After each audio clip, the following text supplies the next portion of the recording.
Hey, this is Jim McDonald. Welcome to episode 219 of the PowerCast. The whole West Coast is on fire, and my voice and my lungs and everything are shot out. I spent 4 days in Oregon, and I just couldn't breathe the whole time.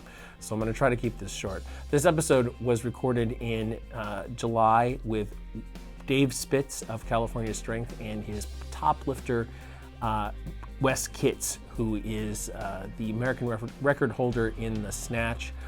This is a two-part episode. We went pretty long, so today's episode is more about the origin of California Strength and Dave's experience in weightlifting, and part two picks up with a discussion of how he deals with NFL combine athletes, combine prep. The beginning of this episode, actually, we're talking about Chris Bell. Chris and Dave were friends at USC when Chris was at film school at USC. So there's a little bit of lack of context there, so I'm going to give you the context right now. Join us again on Friday for episode 220. Like and share, and we'll see you then. Support for this episode of the PowerCast comes from our newest sponsor, Precision Nutrition, home of the world's top nutrition coaches. Check out the free course for our listeners at get.pn/PowerCast. That's get.pn/PowerCast. Reebok, home of the legacy lifter at Reebok.com. 8-Man Apparel for people who lift heavy weights at 8manstrong.com. Compex Muscle Stim products at CompexUSA.com. Use the code PowerCast and get an additional 28% discount. HowMuchYouBench.net, home of Mark Bell's Slingshot. Use the code PowerCast and get 15% off slingshots and free shipping on orders of $100 or more. And Bodybuilding.com, the world's largest fitness website and supplement store. Bodybuilding.com has free plans for every level. Visit Bodybuilding.com today to become your best self. Just through September 10th, Bodybuilding.com has a special deal on Cellucor products. Receive 20% off when you buy any of their products, and you can have a chance to win a trip to the Super Bowl for you and a guest. Flights, hotel, and spending cash all included. Head over to bodybuilding.com today.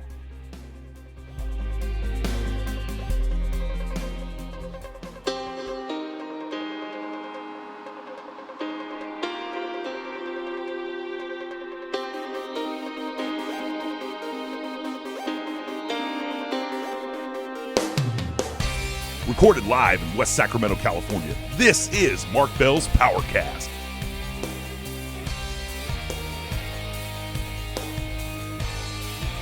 Standing just to the left of Jim McD, here's your host, Mark Bell. He's such a great dude. He was like our film professor. He would take us out like every weekend to go see a new film, and like we would all get back in the car and like he would go one by one. What'd you think of that? And we'd be like, yeah, it was pretty good. Yeah, I liked it. No, the dialogue was good. It was shit. It was terrible. It's the worst fucking movie I've ever seen. He does hate a lot of movies. Dude, I don't always agree And then with the him. one movie we kind of got into this rhythm. We went to go see The Usual Suspects, and we all got in the car. Kaiser Sose. Dude, we all got in the car, and he went through the normal thing. Like, what'd you think? What'd you think? What'd you think? Right. And we're all like, it was predictable, and it sucked. And he's like, you're all idiots. It was fucking great. It was the best movie I've seen in 10 years. We were like, oh, fuck. We can't win. To establish, you've known Chris for a long time.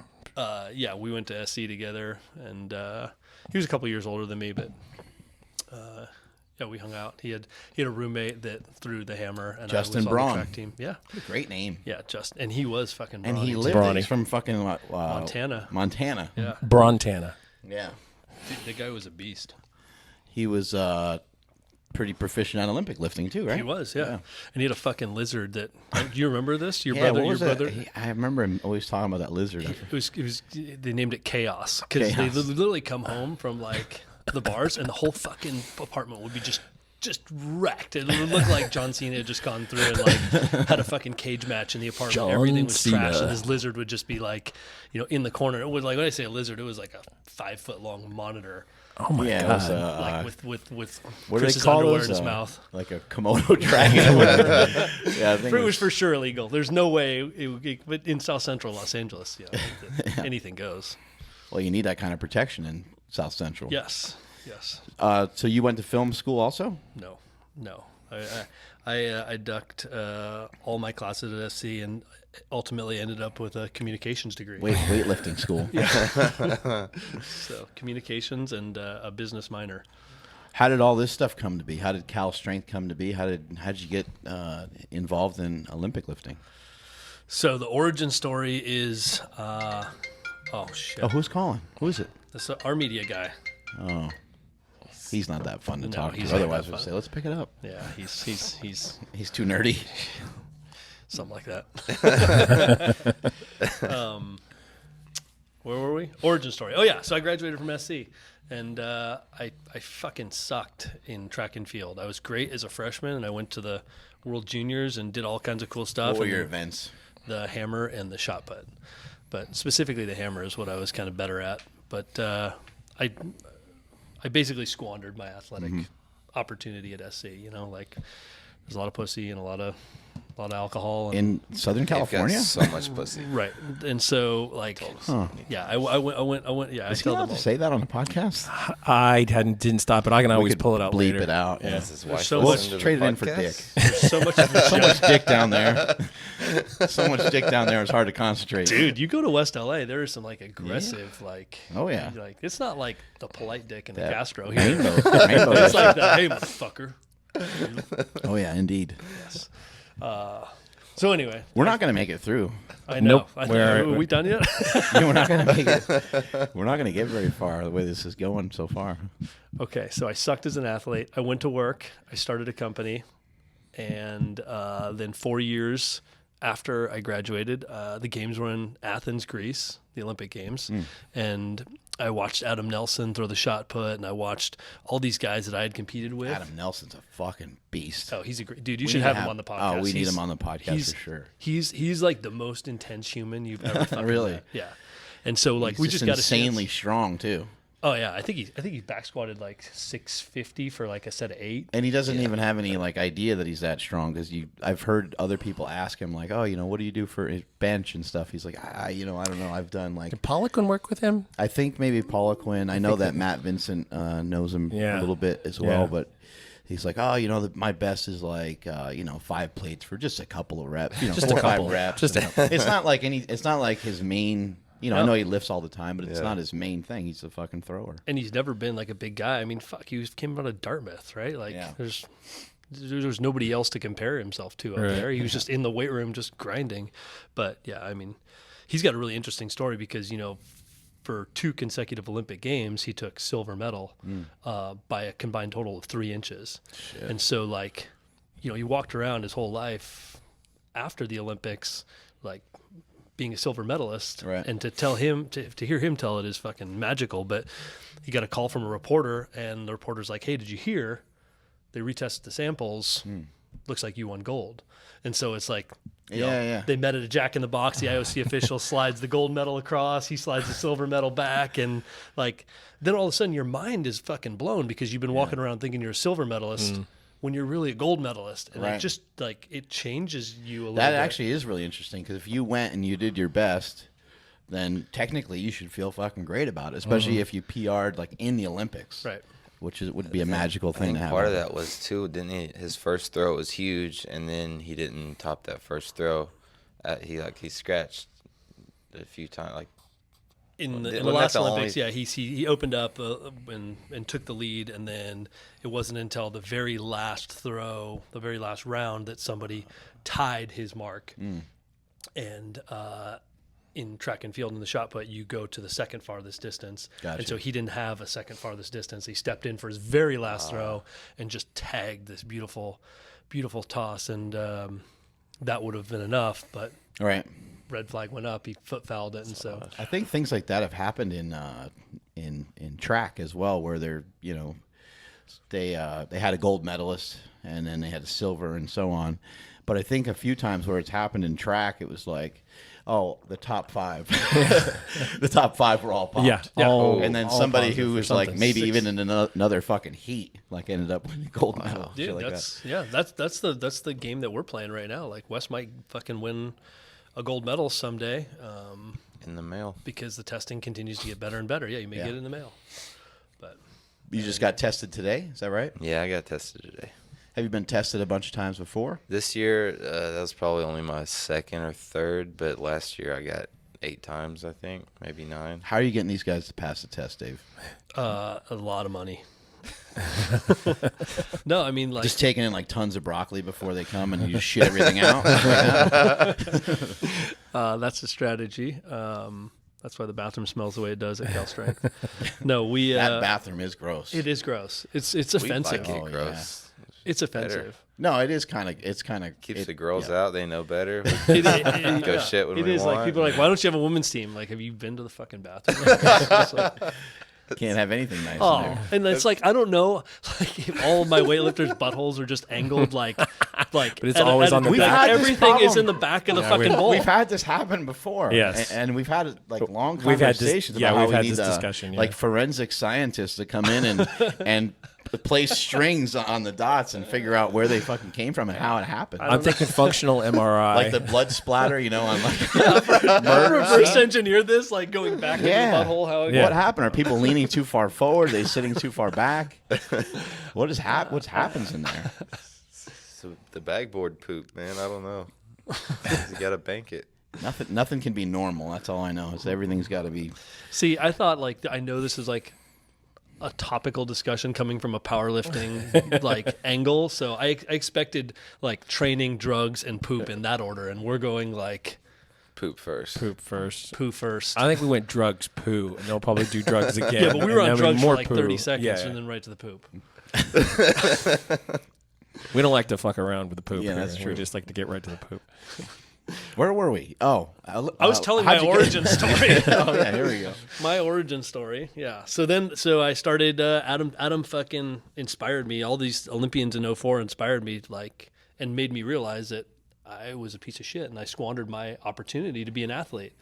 And we say this all the time at Cal Strength, like, regret lingers, disappointment fades. And so I was like riddled with regret. Right. And so I was always a good weightlifter because we trained that stuff for, the throws. Right. And so I thought, well, maybe I could be a great weightlifter. And so I picked the sport up and, my journey began with that. And, it went so far down the rabbit hole because I was so afraid of having that regret again that I went to Bulgaria and I sought out Ivan Abadjiev, and eventually brought him He back passed with on me. not too long Yeah, ago, right? yeah, he just passed. But I brought him back with me from Bulgaria and set up a nonprofit and I spent hundreds of thousands of dollars, bringing in him and a couple Bulgarian weightlifters and then recruiting American athletes to come train alongside us to kind of like just breathe life into this sport and to see if I could make a go of it. And, from an athletic standpoint, my career ended much the same way my track and field career ended, like in disappointment. Shitty. Yeah, it did. It was. I went to the Olympic trials and bombed out. And the lesson is, I sleep well at night because I fucking put everything I had into the process. And so, I never dreamed that I would get into coaching, Right. but through this athletic journey of mine, I kind of built this Cal Strength. Let's back up just a second because you bringing the coach from Bulgaria, like, how the fuck did that? So you went to Bulgaria, I'd imagine more than once. Yeah, a handful of times. And were you married at the time? Nope. And I was lean, I was mean, and my wife she was my girlfriend at the time. Right. She was like, "Yeah, honey, go and do weightlifting." She probably thought I was gonna Yeah.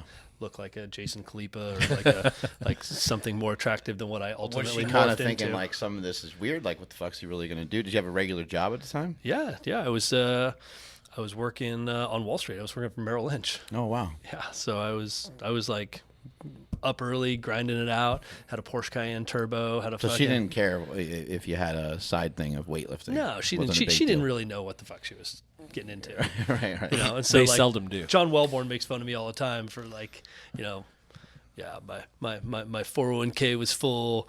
My Porsche was a turbo. My Rolex was a Daytona. Right. And then I just pissed it all away to To have a gym that has a bathroom that smells like ass all day long, and mystery poops. It's literally shit spatter everywhere. Yeah. yeah. So that's kind of the origin story. And now, So what was the conversation to get the coach from fucking Bulgaria?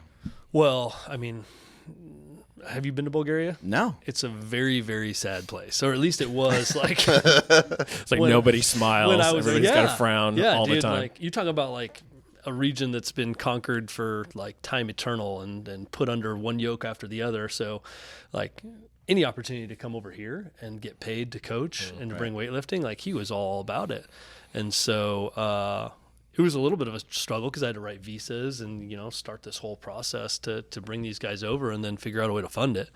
And then once he got here, of course, it was a total shit show, right? Like, you bring a 78-year-old Bulgarian dude to the United States to teach weightlifting, and you know what? Like, fucking hilarity ensues. So you were just that passionate about it and that driven by your failed track and field career that you wanted to provide something that allowed other athletes to at least have the best possible opportunity to train as hard as they needed to so they could try to get to the next level even if they weren't genetically there. Yeah, I think it didn't start that altruistic. Like, it started with me trying to put myself in the best position to be successful. But as it kind of morphed, I realized, like, oh fuck, like, I'm strong, but I'm not Wes Kitts, and I never will be. You know, I'm not a genetic 1%er. And so, you know, that's what this sport is reserved for. And so, you know, watching these guys, and it started with Donnie Schenkel, really, you know, watching how much more capable he was of competing and being successful in the sport than I was, I kind of came to the realization, like, oh shit, you know, my efforts are misguided. I need to be helping these guys be successful. And so that's really where it came. But you kind of built a place for that to happen. Yeah. In your own pursuit, which sounds real familiar to that's to exactly it's exactly it. Like, I built it for myself, and then I realized, you know what, this is, you know, for a long time, like, growing up, I was always in search of, like, the meaning of life, which is fucking bullshit, right? Like, you realize at some point, like, you don't look for the meaning of life, you look for meaning in your life. And so, you know, I think meaning just boils down to, like, if you have a belief and a value and an understanding of what you do well, and you can kind of share that with the world, you know, that's what gives you purpose, and that's what ultimately gives your life meaning. And so that's what I fucking stumbled across, you know. And if you build it, they will come, in a way. Is that a sexual reference? No. It's a baseball reference. Yeah, Field of Dreams. Field of Dreams, yeah. Little Field It of could be Dreams. sexual. Yeah. I mean, if you want it to be. No. Yeah, I mean, that's building. first of all, when I got into weightlifting, it was dark days, right? It was just predated CrossFit, so there was literally, like, very limited participation, and the coaches that were involved were fucking cultish and weird. There were some good ones, but for the most part, they were like, they hoarded the information. They weren't really like, Olympic lifting still seems a little bit that way.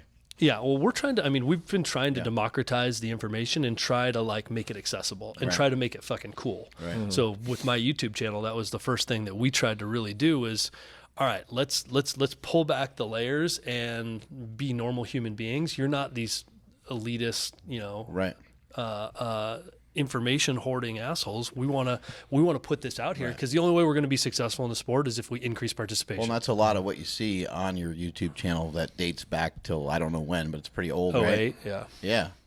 And that's a lot of the stuff they end up seeing on that channel is sometimes there's, you know, motivational stuff that gets people fired up from some of the original Cal Strength crew, and then there's just people just laughing, bucking around. You know, they miss a lift, maybe they're mad or something, and maybe the next clip is somebody lifting, and they're just laughing at each other, fucking around, and trying to show that you're not always taking yourselves too seriously. Yeah, and you can speak to that. Yeah, I mean, we have a great time, and that's like, you know, our videos will be either really popular because something really funny and stupid happened, or someone did a really huge lift, and that was the cool part. So, you know, it's kind of cool to just, like, let everybody know we're just normal people hanging out, trying to get big, just like I don't know, just bros, really. Well, I mean, I think that what people don't realize too, like, as I kind of came to this realization of this is what I needed to do, the YouTube channel has been playing the long con, right? Like, I was never of the belief that and I love him to death, but a John North or a Donnie Schenkel or a Spencer Moorman could win an Olympic gold medal, right? These guys were inspirational athletes that were out there, like you said, having fun, lifting weights, like trying to drive participation, and it's worked. I mean, some of the younger kids, we have a youth national champion named Jaden Washington and a junior national champion who just finished 8th in the world in Dylan Cooper. And these guys found weightlifting from the Cal Strength YouTube channel. And now we're in a position where not only are these kids in the sports and improving, but we've got guys like Wes who really are making this transfer from being an inspirational athlete to being a contender, right? So the total he just posted in practice a couple weeks ago, 391 kilos, represents an American record, and also would have finished 8th in the Olympics in 2016. Is that right? 8th? I think so, something like that. Top 10. Yeah. So now we're getting closer to like that medal stand with a freak that we found, and we get to train. So it's exciting times. We all have a friend or family member who always seems to be on a new diet or a superfood craze. Depending on what they read on Facebook or which Netflix documentary they recently watched, you know what I'm talking about. Yeah, you know, people are going to follow whatever the new trends are. You know, I myself follow a keto-style diet, but Berardi from way back in the day, I think he's the founder of Precision Nutrition. All the way, you know, back 20-something years ago, he was talking about why just embrace one form of nutrition. Why not try to find something that fits your needs the best? Yeah, that makes sense, doesn't it? A diet you can follow. Yeah, exactly. Well, the truth is that health and fitness industry is always changing. New information is coming out all the time, and it's hard to keep pace with it. Even worse, people come to you with media-skewed nutrition ideas, and you're not always sure how to respectfully address the latest fads, especially on social media, right? If you want to learn how to navigate the latest trends, today's sponsor, Precision Nutrition, can help. You see, they've created a free course for PowerCast listeners that covers how to make sense of the latest research, ways people can eat better without resorting to fads, how to cover controversial topics like grains, detoxes, GMOs, strategies to eat the right amount of calories at the right times, and how to help people prepare healthy meals when they need them, and much more. It really does get way too complicated, doesn't it? Yeah, it does. It's no wonder that people are confused. It makes you just want to throw your hands up and give up. Yeah, are you supposed to eat eggs? Are you not supposed to eat eggs? Are you supposed to eat carbs? Are you not supposed to eat carbs? Yes. Are you supposed to eat peanut butter? Or are you not supposed to eat peanut butter? No, I don't know. Anyway, just get to get.pn/PowerCast to check it out. In the end, Precision Nutrition is the industry's most respected gold standard for both nutrition education and nutrition coaching. Over 50,000 health and fitness professionals, some of whom we know, have taken their certifications, and they've personally coached more than 50,000 clients who've collectively lost more than 1 million pounds. Jeez.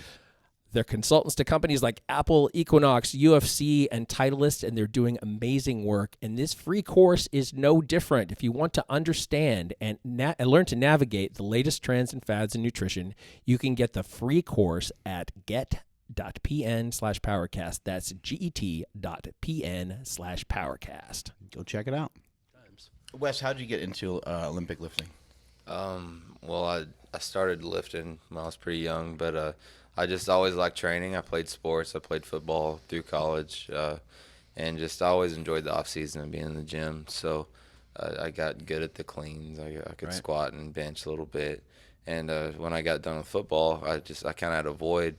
And I'd been doing my training at this CrossFit gym, and they're like, "Hey, we're doing this weightlifting meet. You should just come lift, see what you can do." So I learned to do a reasonable snatch in honestly 2 weeks. I could only power snatch, and it was ugly. So in 2 weeks, I figured out how to do a reasonable snatch, and I just show up at this meet, and I won my weight class. And there was a 94, I think, that he out snatched me probably, but I ended up with a little bit higher total than him. So anyways, nothing crazy, but it was just a small local meet, and I had fun. And then that was just kind of that. From there, I started a little gym. I trained kids and just kept lifting. I would do some CrossFit, but I really just enjoyed attacking a big snatch, a big clean and jerk, and seeing how strong I could get. And I just kind of realized that I was pretty good at snatch and clean and jerk. I had done that competition, so I got online. I checked the qualification total for nationals and American Open, and I realized that I could do it, and just like I was 1 or 2 meets away. If I just got out there and tried, I could qualify. So I bought my singlet, my weightlifting belt, and I just went to it. And 2 years later, Dave finds me, and I end up in California weightlifting. So What I like about that story is that you searched. It's kind of like him, you know. You searched it out yourself. yeah, You know, somebody mentioned to you, hey, like this might be a good thing for you to try. You tried it, and you're like, all right, well, I think I can do maybe decent at this. Pretty cool. Yeah. And then you sought out the information afterwards. Are you somebody that follows the sport real closely? Because sometimes athletes are like way into it and they follow like some of the other lifters, and other times people don't care that much. They're just they just have fun lifting and they're just working on getting stronger. Yeah, I've always been the absolute worst sports fan. So, like, all my soccer buddies, they knew all the soccer players and the teams. I didn't know anything about it. Yeah. My football buddies, they're watching all the games on Sunday. And you're like, I'm hanging out in the gym. right. You know, same in weightlifting. I was like, I'm good at this. You can leave that stuff up to your coach. Yeah, exactly. I'll You can figure be out. like, oh, in 1971, so-and-so did this. And you'll be like, okay, cool. So, you know, Rob names all the guys and everybody that's done anything, and I just kind of like, Yeah. I have no idea. It's always you know. so frustrating for the real diehards that are in the sport and are huge fans of the sport to have somebody be like, oh, I didn't even know that was a thing. Yeah, and they're like really good, but they Or- not connected to the bigger world of it. Was that heavy? Yeah. I don't know. Yeah, that's really what he does. Like he goes and snatches weights. Like he set the American record inside of like 2 years of real training, and Right. you know, it's a record that stood for a while, and now you know he's on the cusp of setting the American Like, record in oh, total. it's supposed to get harder when you add weight? For me, it feels easier. You guys aren't feeling the same thing? Well, the other thing I'm getting out of this is like you came out of CrossFit, really.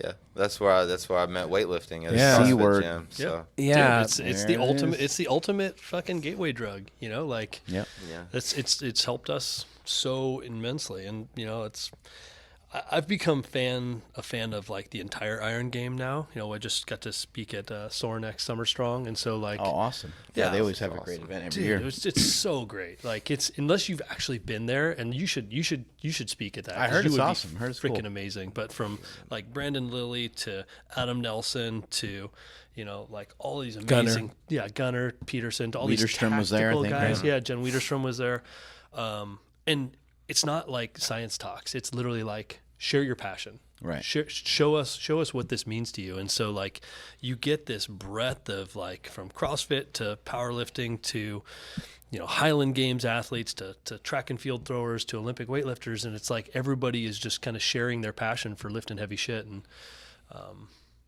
it's pretty cool. Yeah, what I like about that lineup when I saw the different people that were going to speak, I mean, there's some people that are, more popular than others, but it wasn't like a list of like YouTubers. No. It was like some names a lot of people wouldn't recognize. Yeah. But those are the authentic motherfuckers that are putting in the work every single day, and that's why you don't hear about them, is Yeah. because they're brilliant minds within the strength community that are consistently thinking about what they're doing on a daily basis to make things better. Yeah, Make people stronger. I agree, and I think that's what's helped our brand really, and probably helped your brand a lot too. Is that I think both come from an authentic background. You know, like you've walked the walk, you've lifted these weights. You know, you still train, you get it, and so you can speak as an authority on this subject matter. Yeah, my old wrestling coach, he used to say, eventually the bell has to ring, meaning like eventually you're gonna have to show me some sort of fucking performance. Right. Like you need to actually do something. Right.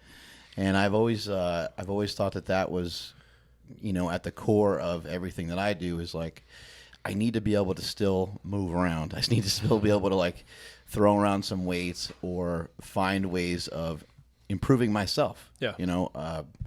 There's so many different variations of that, even within the gym. Yeah, and that comes across too. I mean, I think that's our brand. Like we're in the fight every fucking day. And when we go to U.S. national championships and take a team of 18 lifters that I have to coach 18 sessions for, it's like that kind of shit is real. That's your ante to really create this authentic message that I think comes across in the media. And I think that's what's helped us drive a lot of participation in the sport and get freaks like this to lift even bigger weights.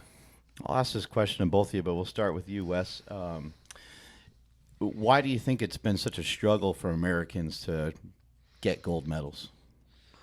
Oh man, well, I don't think it's not as popular here as it is in in the Middle Eastern countries, in Russia, in Germany. Like those kids grow up in weightlifting, so little kids aspire to be great weightlifters, when they're young. Whereas in the U.S., little kids want to play football, they want to play basketball, baseball. So no one's really thinking about weightlifting, and I didn't even know it was a sport until I was 22, 23 years old. So, without starting early, how do you compete with some guy that's done it since he was, 4 years old? Right. And in some cases, I'm sure they start earlier. And That makes sense. A little bit of a comparison to something like MMA or even just jiu-jitsu itself, where the Brazilians, they start as soon as they can really move, walk. They start jiu-jitsu, at a very young age, and then it was very difficult for anybody to kind of keep up with those Brazilian jiu-jitsu practitioners in the very beginning, and Right. people kind of started to catch up more. I mean, we've got the best resources, and we're smart. We figured out how to win these other Olympic sports. I think it just takes time for people to find the sport and just a bigger pool of people to draw from. Because right now, you're not getting the best athletes in America. You're getting, some of the leftovers, some of the guys that maybe couldn't play football or basketball any longer. There's a lot of guys that are. You got nerds that just started weightlifting. Right. Honestly, there's no other I'm way glad to you say said it. I've always thought that. Yeah. Pretty descriptive. It's true. It's true. That's what it's going to take, is more athletes picking up the sport and aspiring to be great at it. Well, everything's a percentage game in terms of athletics. The more people involved, the more outliers you have, I guess. No, it's like you just hit the nail on the head. I mean, you throw a lot of shit against the wall in track and field in this country. There's no money, but every kid is exposed to it, and so some of those freaks just rise to the top. And in our sport, I've always thought participation is key, and that's really why we do all the media work that we do to kind of get it out there, and that's why we offer programming for $15 a month. I'm trying to democratize all of this to get as much participation as we can. But at the same time, we're not going to get an 8-year-old to start weightlifting, maybe one in a million. Right. But we can get guys like Wes who have a football background or a power sport background to pick it up. And what we've done, or what we've tried to do, is change the narrative of weightlifting. So, hey, how can you take the snatch, take the clean and jerk, teach it effectively, program it effectively in whether it's your CrossFit class or your strength and conditioning class, and expose the kids in some way, shape, or form, so at least they have some, like he did, some idea of what it is to move these weights ballistically, and then maybe to capture a few of them as they exit their sport. Right. I think that in CrossFit, that's sort of one of the things that's most criticized, is that you will see people doing Olympic lifts or Olympic lift variations fatigued, Right. and too heavy, Right. and they look like shit. Yes. Comment on that. Yeah, I think a dash of logic is required for any athletic pursuit, right? So I've seen great CrossFit boxes that have really well-organized programs, and the athletes stay healthy and they improve, and then you have the other end of the spectrum where people are hurting themselves badly performing these lifts too heavy in a fatigue state. And so it's just like anything else, there's a learning curve, and they'll get through it. But certainly the idea that better, more efficient movement is going to keep athletes healthier and help them progress and continue to add totals under their PR over the long haul. That can't be disputed. With in regards to CrossFit, traditionally, a lot of the stuff that I've learned from getting into the sport, at a young age, all the way up until about 5-6 years ago, most of what I saw at a CrossFit was pretty opposite of what I learned. And so I was kind of like, the fuck are they doing? What is I mean, I could still applaud it and I could still appreciate it. But there was a part in the back of my head where I'm like, no, I learned this, and this is like backwards. Like, Olympic lifting is not something that you can fuck with. You shouldn't be doing other shit in between it. You could really fuck yourself up. Gymnastics should not be done by adults who've never done it before. Like, just some things that you learn about, coordination, the central nervous system. Things that are challenging and technical should always be done first in a workout. Like the word always, right? Yeah. And you should never really use words like that, because there's always somebody else that comes along and shows you something different.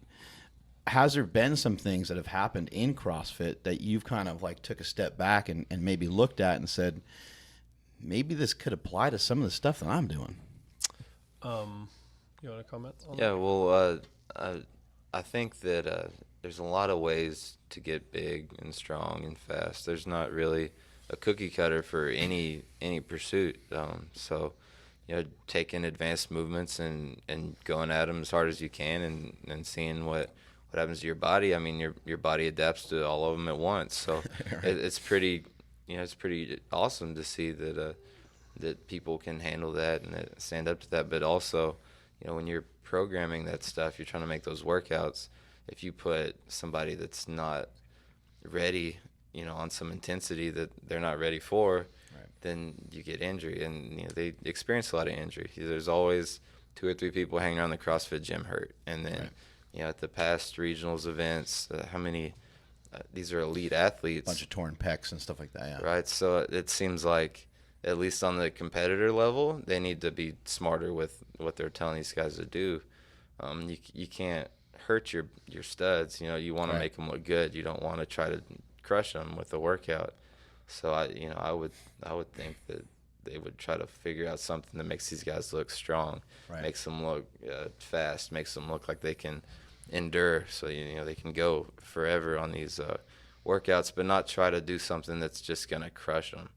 It doesn't make sense. It's not really good for the like sport. at the CrossFit Games last year, they did handstand ring push-ups. It's like Right. just after a while, it just starts to get to be like, Yeah, hey, we're probably A little asinine. I mean, I guess that's kind of the model though for CrossFit is, you think you have the answers. We're going to continue to change the questions.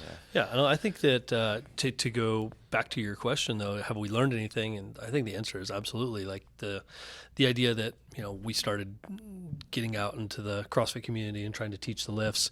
One of the things that we saw right off the bat was that the CrossFit population had pretty outsized overhead capabilities. Like their jerks were much better than their cleans and their snatch relative.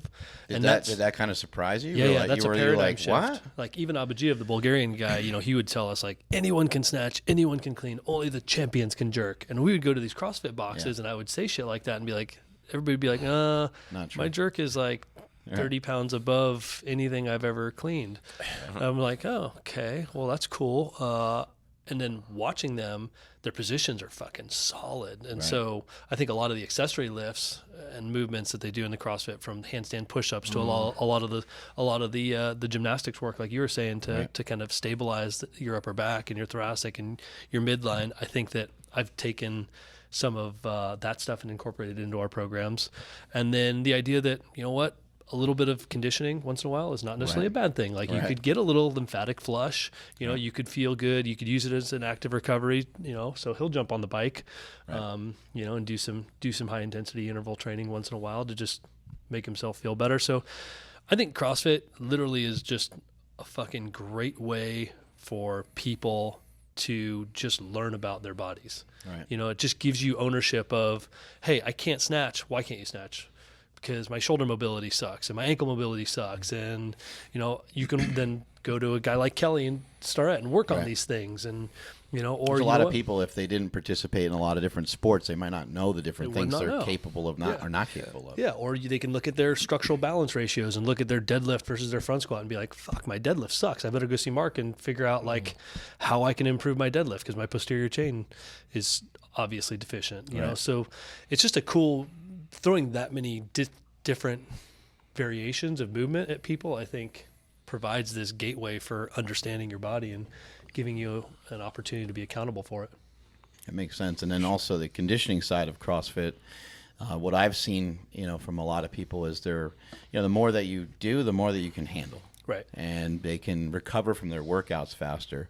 In working out with Jason Khalipa and Ben Smith and some just real monsters in CrossFit, I don't know how they feel, on a daily basis from their workouts and stuff, but just doing some CrossFit stuff with them, not only are they recovering from one workout to the next and week by week faster than everybody pretty much, they're recovering from rep to rep. Right. And they're just that much further ahead of you where you're like, okay, there's definitely something to that, even though that might not have the greatest impact, the fastest on strength. That's still a thing, having that work capacity to be able to, as we were talking about a little bit earlier, being able to fly through quite a bit of work.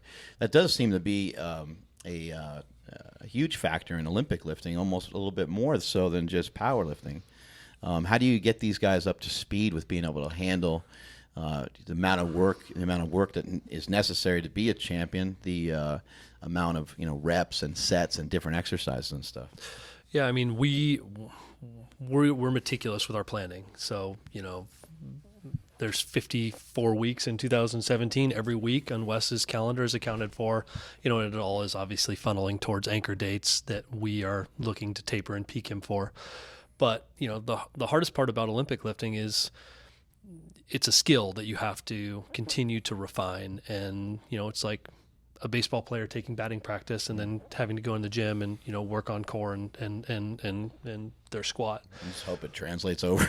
Yeah, dude. I mean, it's like we have to drive his general strength properties, right? His squat has to continue to go up because, like you say, strength is never a weakness, and we need a certain amount of reserve strength, right, in our squatting and pulling variations to be able to clean and jerk and snatch appropriately. So, like in other words, if he goes to do a clean.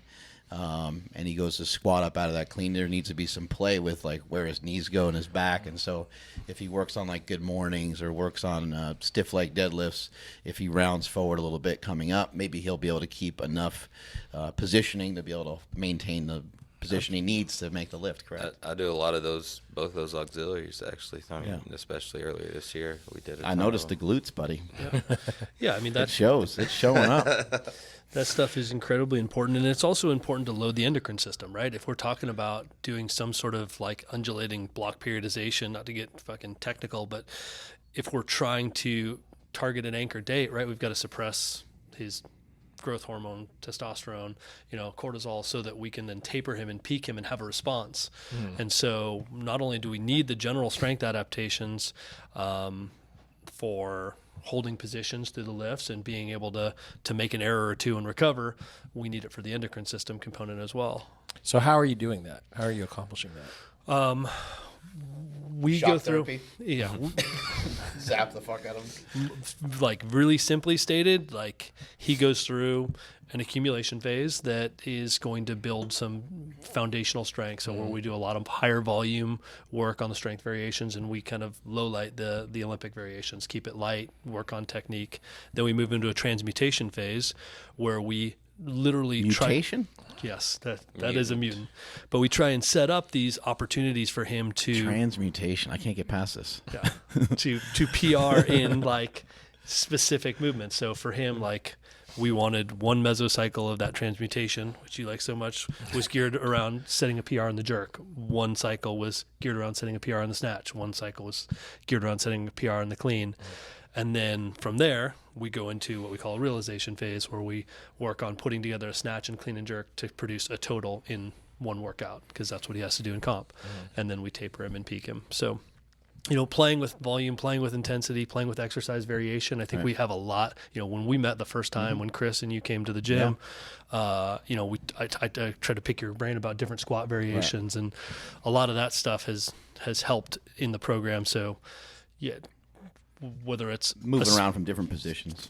Different foot positions, speed squats, tempo squats, pause squats, box squats, touch and go box, like whatever you can do to change up the stimulus, to produce those strength adaptations alongside what we're trying to get done on the Olympic lifts has been really helpful. So basically, you're starting out with you're further away from a competition.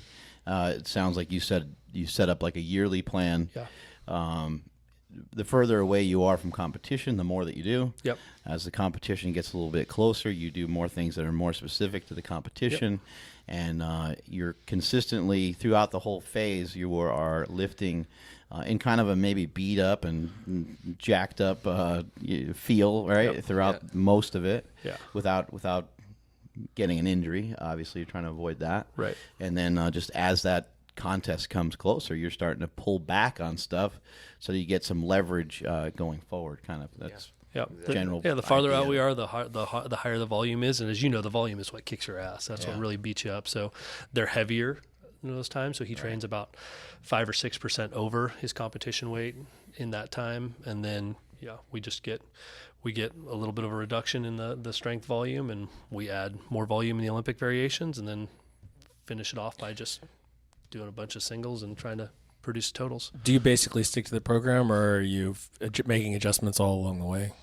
Yeah, I follow the program just the whole way. If you get sick or you get beat up a little hurt, you can sub some stuff out, maybe take some of the workload down. But as soon as you can get back on program, we always try to. And then, if you miss a squat workout, you might make it up on Saturday. You might maybe next week you do an extra 5 kilos. So even if you miss something, you always try to do a little extra to make up for it. Yeah, because it's all important. And if you skip, you're gonna feel it in the next cycle when you're trying to do a big clean. You didn't do your front squats. You didn't get them where they needed to be.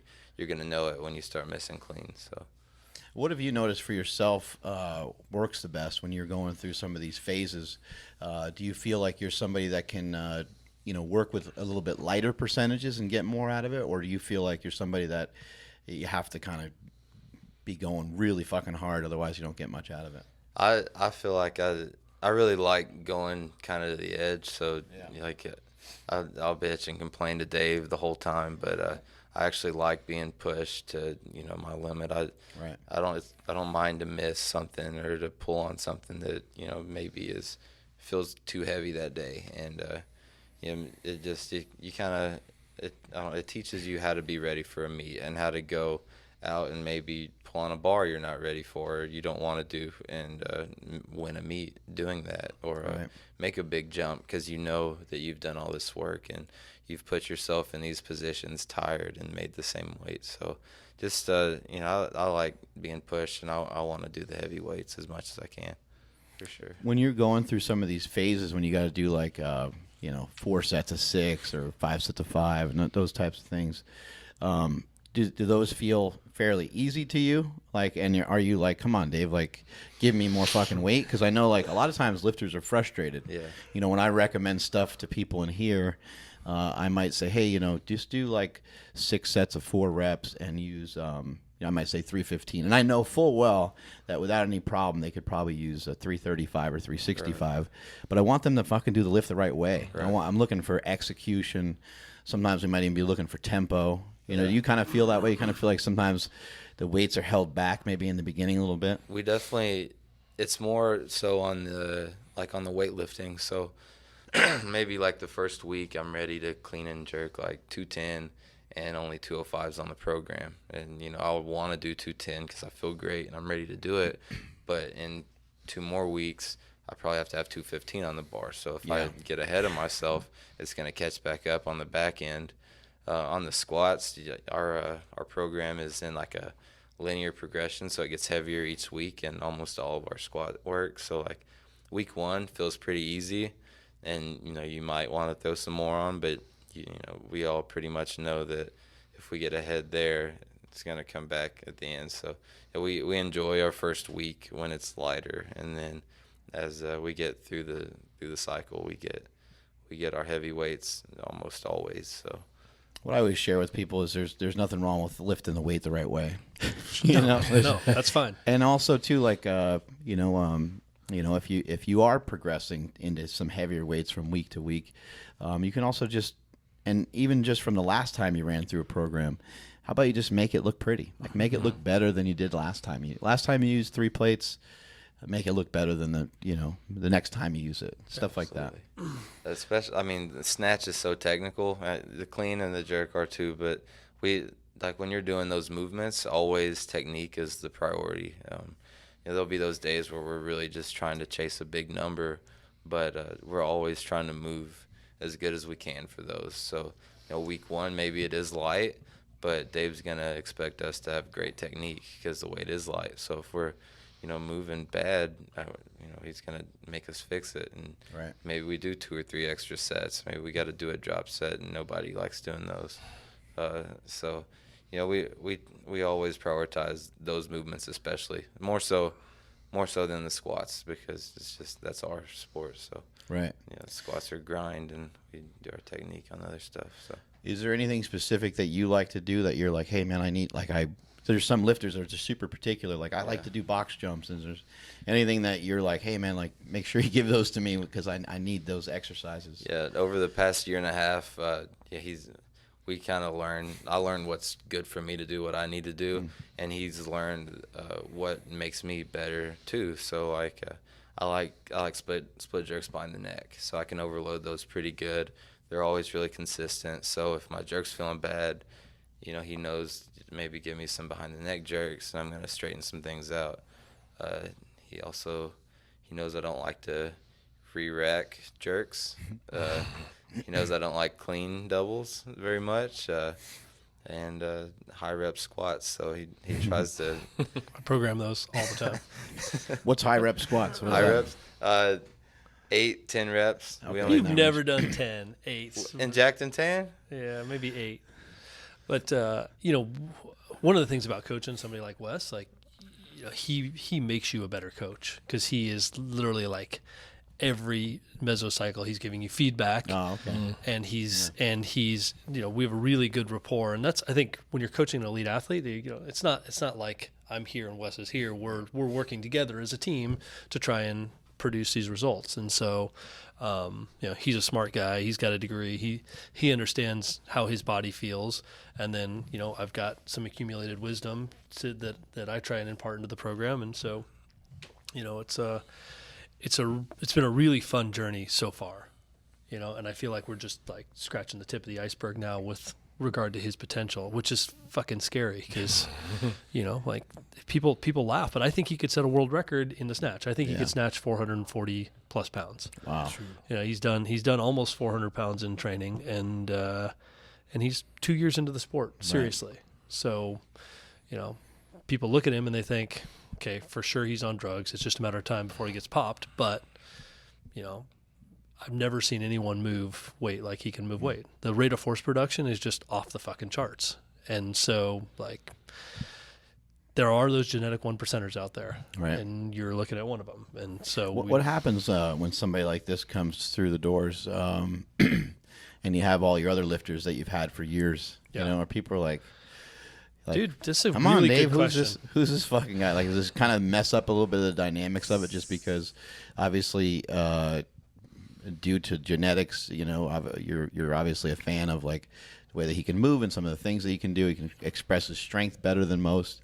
But then also, too, he's like, you said earlier that he's following the program and he's very meticulous with it. So do people kind of get pissed? Like, this such is a great question. Pet type deal. Kind of so first of all, nobody like him walks through the door. I pull his ass in, right? This was a conversation. This was a negotiation. This was me recruiting him. Like you could be the best fucking chef on the planet. If you have dog shit for ingredients, you're not going to be able to make a good meal. And so same thing goes for coaching. If you don't go out there and get good athletes, like nobody's going to know that you're a good coach. Right. You have to have good raw material. And so number one, he gets recruited in. Number two, I kind of sit the whole team down and I talk to them like what the Warriors did bringing in KD, right? This is exactly the analogy I use. Like, hey, Rob Blackwell, you are Steph Curry. You're important to us. You're important to this team. I love you to death.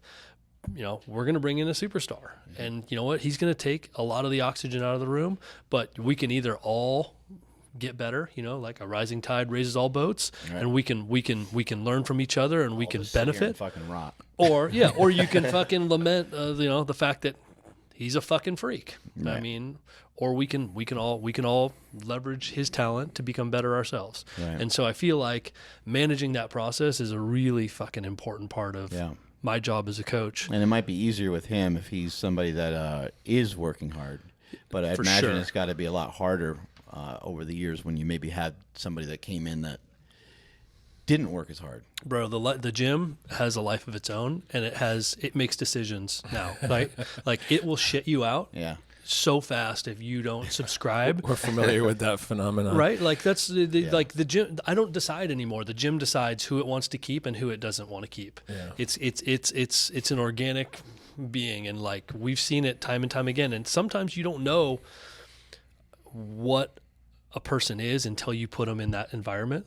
Right. And you start to reveal and pull back the layers of their character, right? That weightlifting is not fucking character building. It's character revealing every time. Right. And so when we put them in this environment, like there's people that have shocked me and been like way stronger mentally, way stronger psychologically than I could have possibly imagined meeting them for the first time. Right. And then there's people that I think are fucking badasses who just turn out to be total bitches. And the gym just like kicks them out within a matter of months.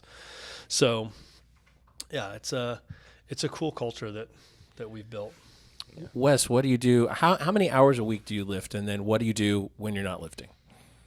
Let's see, we do probably 9 sessions a week, and if you count, warming up and all the it's just like about the 20 piddling, hours. probably at least 20 hours a week, something like that. Yeah, and then between sessions or just when I'm not training, I work. So I have personal training clients I do at Cal Strength, and then also coach a football team nearby. Cool. And yeah, I guess that's it. I try to.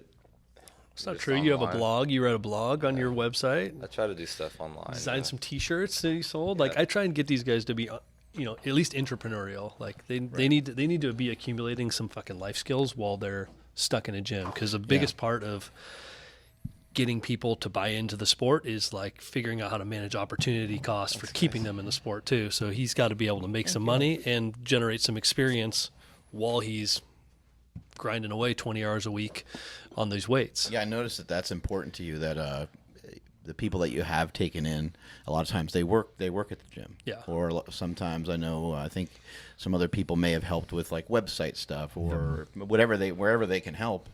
You've tried to have them help, and then a way for them to earn money. And then you have your website that does programming, and there's some opportunity there as well, right? Yep.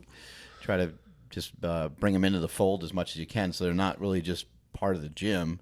They're also part of the business in some fashion. That's exactly right. Everybody's got a job at the gym. We all do something. Dylan Cooper mails out our packages. Rob coaches the youth team. McKellar works the floor. I mean, everybody's doing something behind the scenes. So we try and figure out what they like to do, what they're good at, and then put them in the right spot to be successful. And then also, too, you get everybody fed, right? Like, because when I went up there, we had some prepared meals and things like that? Or is that more for the NFL guys? Yeah, that's I can't afford it for the weightlifters. So that works differently because that's through like an agency. Yeah, or something January, like that, February, right? March, we bring in NFL Combine preparation participants, so people who are going to go and work out at the NFL Scouting Combine or at their University Pro Day. So we take 10 to 12 kids a year, and we do everything for them: feed them, house them, media prep, their speed work, their agility work, their position specific work, all that shit. So they're literally like at Camp Cal Strength for 10, 11 weeks, and that's a blast. And then they become fans of the weightlifting, which is really cool. Like, I mean, Charles Leno, starting left tackle for the Chicago Bears, is backstage at Nationals just hanging out, just like being a fanboy. Cool. And so that kind of stuff, Kiko Alonso, who's a starting linebacker for the Miami Dolphins. Like, Zach Ertz was in there yesterday. Yeah, Zachary Ertz, like that kind of stuff.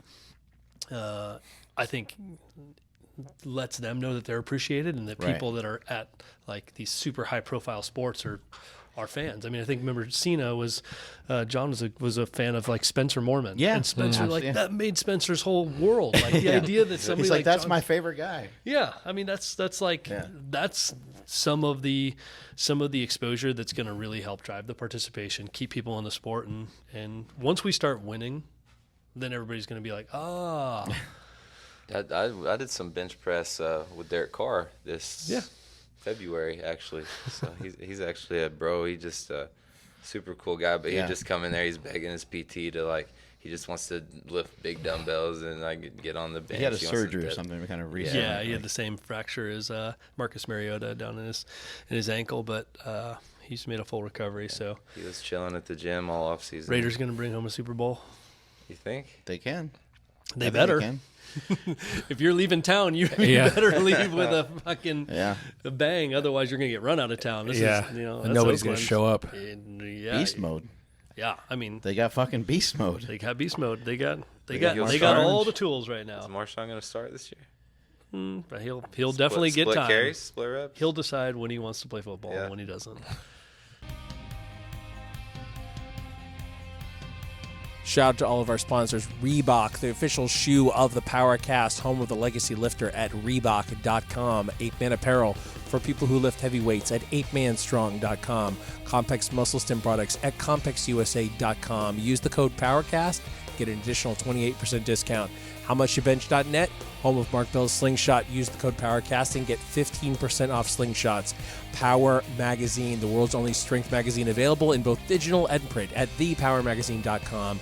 Precision Nutrition, home of the world's top nutrition coaches. Check out at get.pn/PowerCast and bodybuilding.com for all of your supplement needs.